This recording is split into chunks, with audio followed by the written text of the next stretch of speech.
안녕하십니까. 저는 서울대학교 병원 전공의협의회 회장 및 비대위 공동대표를 맡고 있는 사직 전공의 박재일입니다. 먼저 금일 대한민국 의료가 나아가야 할 길 심포지엄에 초대해 주시고 발언할 기회를 주신 서울의대 서울대병원 교수협의회 비대위 교수님들과 오늘 참석해 주신 모든 선생님들께 감사의 말씀을 올립니다. 저는 오늘 이 자리를 통하여 정부의 독단적인 정책 추진 및 불통으로 장기화되고 있는 이번 사태에 대하여 전공의의 관점에서 느끼고 생각하는 바를 말씀드리고자 합니다. 전공의 대표 자리를 작년 9월부터 맡고 있지만 오늘 발표는 전체 대표의 목소리보다 개인의 전공의 목소리로 이해해 주시면 더더욱 감사드리겠습니다. 발표 목차는 다음과 같습니다. 모두 2020년을 기억하십니까? 저는 서울대학교 의과대학 본과 4학년에 재학 중이던 그 연도를 아직 기억하고 있습니다. 당시 문재인 정부는 공공의대 설립 및 의대 정원 확대를 비롯한 4대 의료 정책을 일방적으로 추진하였고 특히 시민단체 관계자 등이 참여하는 추천위원회에서 공공의대 신입생 추천권을 준다는 내용 등을 발표하여 의료계에 큰 반발을 불러일으켰습니다. 약 1개월간 지속된 갈등은 9월 4일 더불어민주당 및 보건복지부와 대한의사협회의 합의를 통해 일단락되었고 합의문에서 보건복지부는 빨간색 네모대로 의대 정원 통보 등 일방적 정책 추진을 강행하지 않는다고 선언하였습니다. 그러나 정부는 모두 아시다시피 4년 만에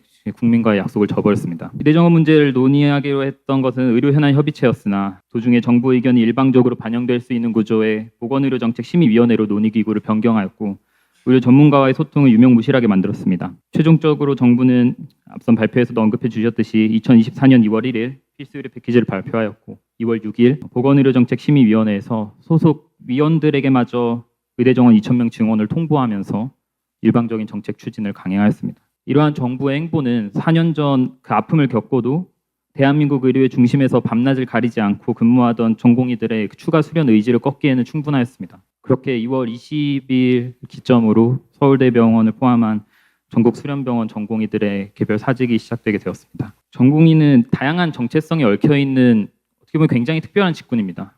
첫째로 전공의는 전문직입니다. 대한민국 의료를 선도하시는 우리 교수님들에 비하면 한참 미약하더라도 의사 면허를 수령받아 수련병원에서는 차이가 있겠지만 주치의로서 담당 환자들의 회복을 위해 밤낮 가리지 않고 고민을 하기도 하고 미래 대한민국 의료를 책임질 의사들이기에 국민들을 위한 올바른 보건의료 시스템의 방향성에 대해서도 현장에 목소리를 내고자 노력합니다. 그러나 정부는 2023년 12월 27일 전공의 간담회에서 의대 정원과 관련하여서는 정해진 것이 없다는 원칙적인 답변 이후에 기본적인 의견 검토조차 없이 의료 시스템을 송두리째 뒤엎을 수 있는 정책을 발표하였습니다. 이번 사태에서 전공의는 젊은 의료 전문가로서 전문성을 외면받았습니다. 둘째로 전공의는 수련생입니다. 전공의는 수련병원에서 더 나은 의사로의 성장을 위해 수련 교육을 받습니다. 미국에서도 ACGME라는 이런 전공의 교육을 인가하는 전문 민간단체가 있을 정도로 전공의 교육에 많은 공을 들입니다. 앞선 발표에서도 언급해 주셨듯이 대한민국에서는 전공의 교육을 위한 정부의 지원도 굉장히 미흡하고 만성적인 저수가가 유지되는 체계상 수련병원은 높은 전공의 인력 비율을 유지하며 노동력을 충당할 수밖에 없는 시스템도 부정할 수 없을 것입니다. 상대적으로 교육의 중요성이 외면받고 있습니다. 그럼에도 불구하고 정부는 이번 정책을 수립할 때 교육의 질에 대한 부분을 충분히 숙고하지 않고 정책을 발표하였습니다. 각종 브리핑에서는 의학교육 전반적인 이해도가 떨어지는 발언들이 굉장히 많이 들렸고 이는 앞선 발표에서도 충분히 설명이 되었다고 생각합니다. 이번 사태에서 전공의는 피교육자로서 수련생으로서 교육받을 권리조차 무시당했습니다. 셋째로 전공의 노동자입니다. 노동자는 대한민국 국민으로서 민주주의 사회에서 정당한 권리와 자유를 보장받습니다. 정부는 그러나 사직서 수리금지 명령을 통해 직업 선택의 자유를 억압하였고 업무 개시 명령, 진료유지 명령 등 명령을 남발하면서 따르지 않을 시 면허 취소부터 법정 최고형까지 처벌할 계획을 발표하여서 전공의를 지속적으로 탄압하였습니다. 박민수 보건복지부 제2차관은 2월 27일 브리핑에서는 심지어 직업 선택의 자유를 침해하는 것이냐는 일각의 우려에 대해서 기본권은 공익이나 사회 질서 유지를 위해 일정 범위 내에서 제한이 가능하다고 답하였습니다. 이번 사태에서 전공의는 노동자로서 기본 자유까지도 빼앗겼습니다. 그렇게 전공의는 정부로부터 모든 정체성을 거부당했고 젊은 의사들은 삶의 터전이었던 병원 밖으로 나오게 된 것 같습니다. 4년 만에 반복된 의료대란의 기저에는 한국 의료 시스템이 가진 고질적인 문제들이 있고 이에 대해 의료계 현장이 오래전부터 지속적으로 제시해온 해결책을 무시하고 탁상 공론만을 관철시키고자 하는 정부의 독선이 있습니다. 이러한 점은 전공의 3년에 어떻게 보면 굉장히 짧은 교수님들에 비하면 비할 바가 안 되는 그 3년의 제 짧은 개인적인 시간에서도 임상에서 충분히 경험할 수 있었습니다. 사실 앞서 너무 이제 연자분들께서 충분히 다뤄주셨기에 간단한 부분만 제가 느꼈던 걸 언급해보자면 유테이비라든지 존슨앤존슨, 스폰고스탄 스테나드, 제라틴 스펀지 등의 많은 치료 재료들과 의약품들이 제조사 사정으로 공급 및 생산 중단되는 일을 주변에서 보고 듣게 되었습니다. 수술 재료가 없어서 수술을 하기 힘든 상황에 놓이는 등 만성 저수가로 인한 의료계 기형이 그냥 단순 경영 문제 이런 것뿐만이 아니라 언론에서 보도되지 않는 부분에선 실제로 환자의 건강에 영향을 미치고 있는 것을 알게 되었습니다. 언론에서는 기피과 의사가 부족하다고 귀가 닳도록 듣는데 현장에서는 다른 국가에 비해 전문의 숫자는 더 많고 과거보다 더 느는 추세임에도 불구하고 열악한 근무 환경이 선배님들이 수십 년 동안 몸담았던 분과를 포기하게 만든다는 그런 불편한 사실조차 알게 되었습니다. 외국 선배님들께서는 불과 수년 전까지만 하더라도 소아청소년과는 경쟁하여 지원하는 과였다고 얘기해 주었습니다. 찾아보니 2017년도 대한민국 출산율은 1.05에 불과하였음에도 소아청소년과 충원율은 110%였습니다. 2018년 이대목동병원 신생아 집단 사망 사건에 대하여 의료진이 대거 구속되면서 소아청소년과 전공의 지원율은 급격하게 감소하기 시작하였고 제 동기들도 소아청소년과를 지원하지 않는 이런 모습을 보면서 정말 스스로도 굉장히 안타까운 감정을 많이 느꼈습니다. 2023년에만 10수억의 배상과 집행유예 선고가 쉴 새 없이 보도되면서 동료 전공의들끼리는 술자리에서 이제 바이탈 업무는 정말 피해야 되는 게 아니냐고 그렇게 서로 이야기하는 것을 들으며 마음 한켠이 정말 씁쓸할 수밖에 없었습니다. 의료계는 오래전부터 이러한 의료체계 문제점을 다양한 관점에서 분석하여 해결책을 정부에게 제시해 왔습니다. 그러나 정부는 보건의료정책심의위원회 구성으로도 알 수 있듯이 의료계 현장의 목소리를 중요하게 생각하지 않았습니다. 타국의 의료정책 결정기구의 구성과 비교했을 때 전문가 의견의 반영에 대한 태도의 차이는 더욱더 극명하게 드러난다고 저는 생각합니다. 이러한 태도는 근본에 구성된 의료개혁특별위원회까지도 지속되고 있습니다. 그렇게 현장의 목소리를 회피하면서 정부는 결국 의료체계 전반적인 문제점을 잘못 진단하였다고 생각하고 엉뚱한 해결책을 제시하게 되었다고 생각합니다. 정부는 지속적으로 의대 정원 확대는 의료 정상화의 필요 조건이라고 얘기합니다. 마치 2,000명 증원이 없고서는 의료계의 기형을 해결할 수 없다는 듯이 의료개혁의 당연한 절차로 주장하고 있습니다. 그러나 만약에 R&D 예산 삭감이나 여러 가지 열악한 근무 환경 등 때문에 이공계 대학생들의 대학원 지원이 줄어들고 있다면 이공계 학생을 2,000명 증원하겠다는 정책에 대해서는 물론 이공계 학생과 의사는 동일하지 않습니다. 정말 다 1대1로 비교될 수는 없겠죠.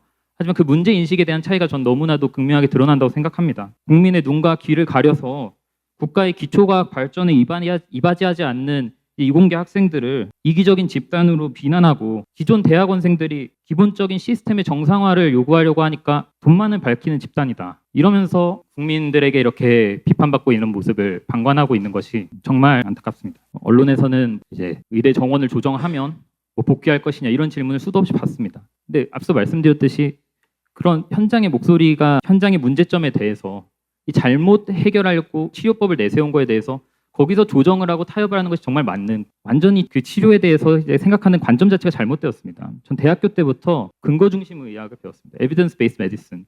귀에 질리도록 듣죠. 환자의 문제를 올바르게 진단하고 적절하게 치료하는 것이 의사의 본질 아닙니까? 어떻게 이렇게 허울뿐인 치료와 그 치료의 타협에 대해서 동의할 수 있는지 치료가 이제 타협의 대상이 되는 이것이 저는 젊은 의사지만 정말 그게 고통스럽습니다. 저희가 치료에 타협을 해야 되고 그런 분위기를 만들어 나가는 것이. 대한전공의협의회는 2월 20일 대의원 총회를 통해 7가지 요구사항을 제시하였습니다. 그리고 저는 개인적으로 병이 있다면 올바른 방법으로 치료하는 것이 환자를 살리는 유일한 해결 방법인 것을 알기에 생각의 변화는 없습니다. 전면 백지와 원점 재검토는 정부의 말을 무시하는 것이 아니라 초기 진단 과정부터 다시 되짚어봐야 한다. 처음 방향성이 잘못되었기 때문에 같이 논의해봐야 된다는 정말 어떻게 보면 상식적이고 당연한 이야기인데도 불구하고 정부는 그리고 이러한 안을 모든 의료계가 저는 동감하고 있다고 생각하는데 의료계는 통일된 안이 없다. 이런 식으로 문제 해결을 회피하고 있습니다. 7대 요구안에 대해서 혹시라도 처음 접하신 분이 있으실 수도 있기 때문에 간단하게 읽겠습니다. 의대 정원 필수 의료 정책 전면 백지화와 과학적 의사 수급 추계 위한 기구 설치, 수련병원 전문의 인력 채용 확대, 불가항력 의료사고의 법적 대책 제시, 열악한 전공의 수련 환경 개선, 전공의 부당한 명령 철회 및 사과, 업무 개시 명령 전면 폐지 내용이 있었고 제가 생각하는 것을 마지막 남은 3분 동안 한번 얘기해 보겠습니다. 제가 내과 전공이었고 내과 수련을 결심하게 된 계기는 스스로 더 공부해서 제 환자를 치료할 수 있는 용기를 얻고 싶었고 제 노력으로 환자분들을 도울 수 있다는 점이 저에게 의미가 있었습니다. 수련 받으면서 몸이 힘든 시간도 있었습니다. 근데 제 몸이 힘들수록 제 환자의 몸은 더 건강해질 거라 믿었습니다.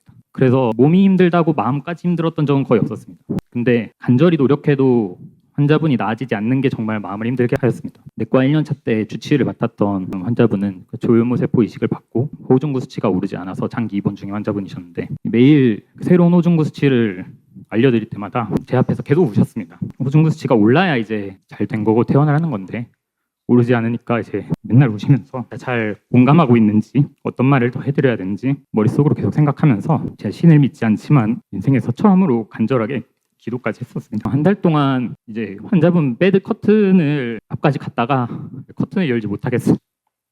복도로 다시 나와서 심호흡 계속하고 커튼까지 갔다가 돌아오고 계속 반복했습니다. 정규 근무가 끝난 후에도 남아서 케이스 리포트 찾아보면서 내가 놓치고 있는 게 아닌지 머리를 쥐어짜냈고 결국 한 달 동안 퇴원시켜드리지 못했었는데 1년 뒤에 우연히 암병원을 제가 걷고 있었는데 멀리서 박재일 선생님 이렇게 누군가 불러서 갔는데 그분이 결국 힘든 치료 다 받아치고 완치까지 돼가지고 외래를 이제 한 달마다 다니고 있으시더라고요. 그 순간 이후로 제가 그렇게 힘든 상황에 환자분들 곁에 있고 싶어서 혈액종양 내과를 지원했었습니다. 전공의를 악마화해서 국민 간의 갈등을 부추기는 정부에게 진짜 묻고 싶습니다. 끝내 지키지 못한 생명에 보내드리고 구석에서 자책하고 눈물 흘리는 의사 현장을 옆에서 보신 적이 있으십니까? 회복한 환자들의 감사 인사와 편지를 평생 마음속에 품으면서 내일을 다짐하는 젊은 의사들의 그 현장을 보신 적이 있으십니까? 저는 전국 근무하는 그 전공의는 모두 힘든 수련 과정임을 알면서도 사명감과 그 자부심으로 일하고 있다고 생각합니다. 근데 정부는 불통과 독선으로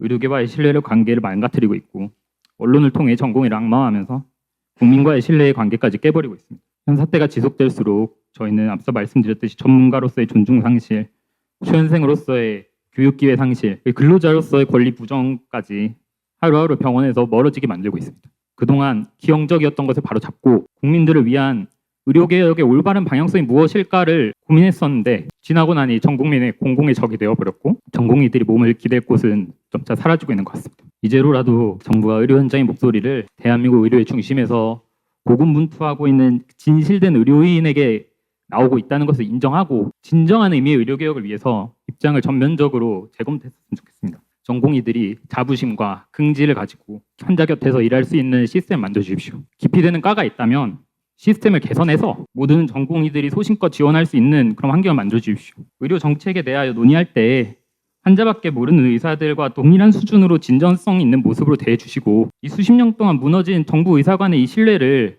다시 쌓아주십시오. 이상입니다. 경청해 주셔서 감사합니다.